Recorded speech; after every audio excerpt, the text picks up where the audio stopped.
Thinking of trying Starbucks new drinks and desserts? Here's my take. Just food, no hype.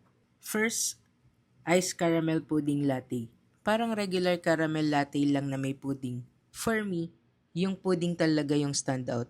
Second, caramel pudding affogato style frappuccino. Mas nagustuhan ko to kasi ramdam mo pa rin yung espresso. Third, tiramisu cream frappuccino. Didn't know na bagay pala yung black tea sa kape.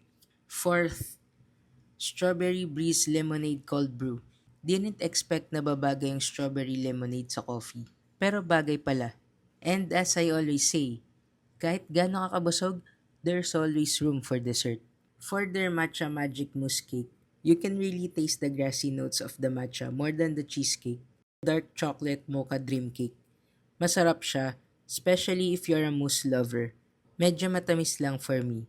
Last, cranberry pistachio crunch blondie. Generous yung pistachio bits, pero hindi masyadong lumabas yung cranberry flavor. Follow for more honest food finds around the metro.